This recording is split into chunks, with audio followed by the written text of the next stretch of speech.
everyone, this is Deborah. I am not looking forward to doing this video, but it has to be done. I am noticing a pattern, a really bad pattern with you males out there. And that is, you all seem to always forget your wallet. Yeah.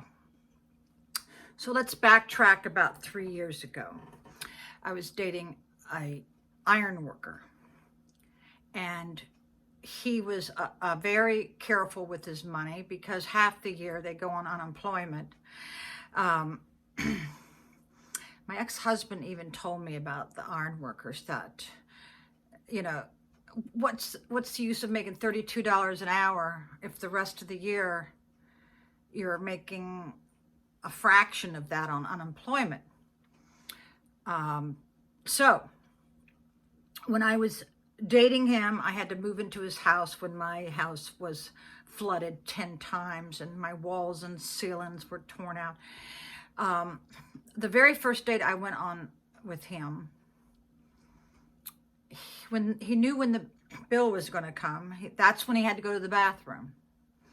So I let that go. The second time, the similar circumstances. And that's what I need to tell you girls. Always keep a little bit of money in case you are with a guy that does this crap. Okay, let's go 2 weeks ago.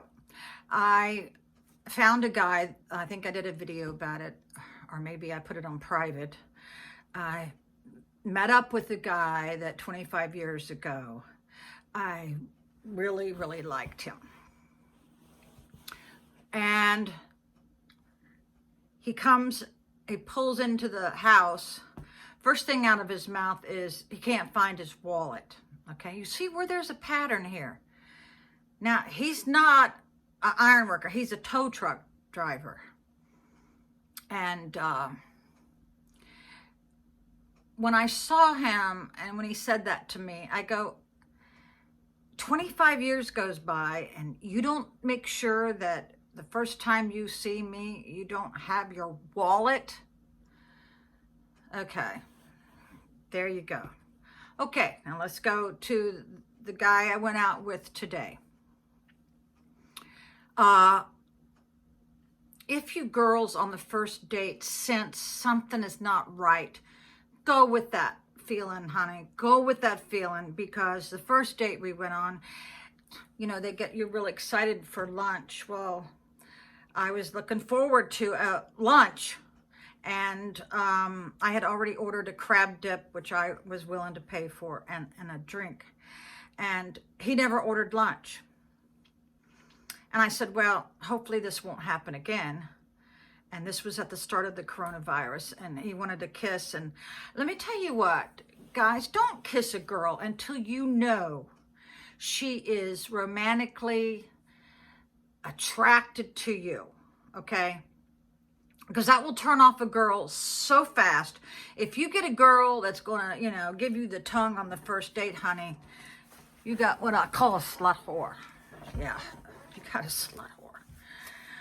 I find that the mouth has got so many germs, you know. Plus, it was a very uneasy time. It's still an uneasy time. So I let that go. So then he wanted a second date, and I didn't want to do it. And he kept bugging me, so I said, okay, I'll go. Even though this is in the midst of the coronavirus, you're not even supposed to be out hanging out.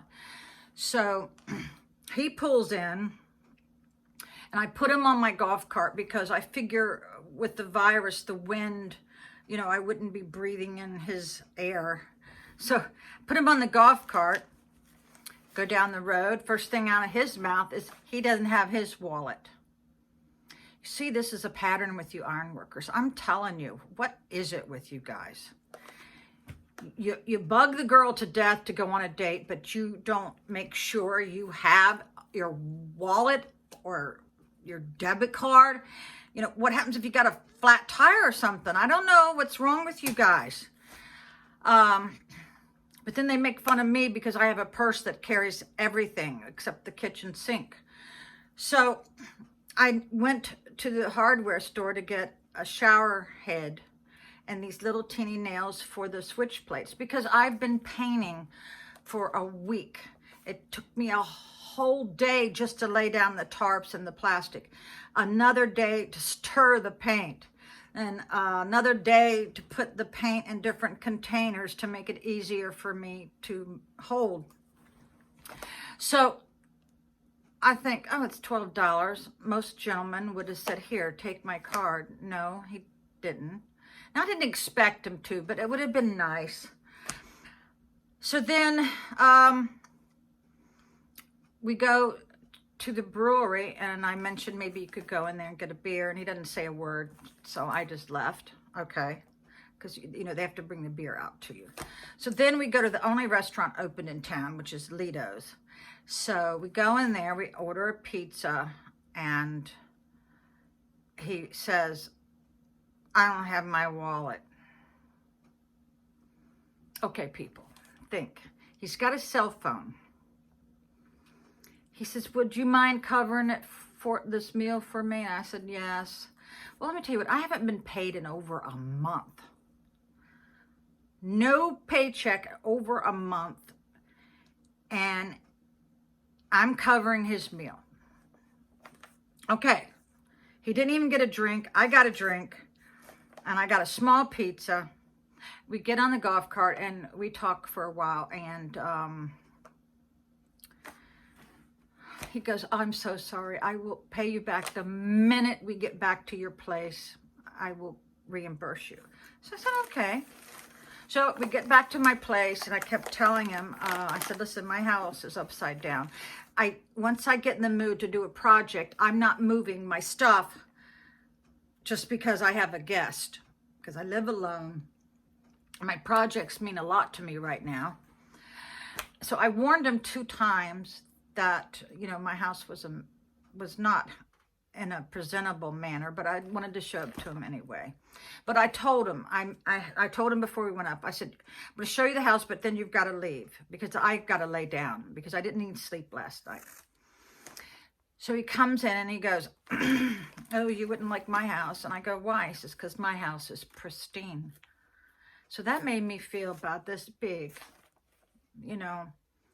So he still hasn't gone to his truck. Now, here's the part that really got to me.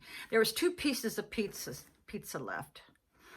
He knows that I didn't, you know, he knows I didn't want to have to fix a meal when I'm in the middle of painting, but he says, I'm going to take these home. So he goes down and he puts it in his truck. Now, that is the perfect time to get your wallet to reimburse me. But no, he didn't do it. So he comes up and he says that to me. And then he left. And of course, he tried to kiss me again. I said, no, we're not doing that. I said, you're leaving, okay? Because I get very tired. Now, you're talking to a woman who needs a hip replacement, who already had one 2 years ago. I have 6 rods in my back, and I am barely functioning as a human being as it is. So he leaves. Of course, he can't get back in because he didn't have a key. And of course, he doesn't realize he didn't reimburse me till he's halfway down the road. So because there seems to be a pattern with all you guys, you know, I'm fed up. I'm fed up. You all say you're a gentleman, then be a gentleman. When you get ready to go out on a date, you've got to shower. You guys got to exfoliate. You know what that is? It's when you get something really abrasive and you clean all that dead skin off of you. Because the last 2 dates I've had, 2 different guys, they carried this odor. I mean, an overwhelming odor. I don't know if, because I was sick for most of April, very sick, I couldn't smell anything. Now all of a sudden I smell everything. Okay, watch this. I stole these in the middle of the night. I'm like a thief in the night with a bag and some shears. Yeah. You gotta have something that smells good on you. There are so many good male products out there that you can use to exfoliate, take care of your skin. You got to exfoliate at least 2 layers off. I'm getting ready to do that tonight.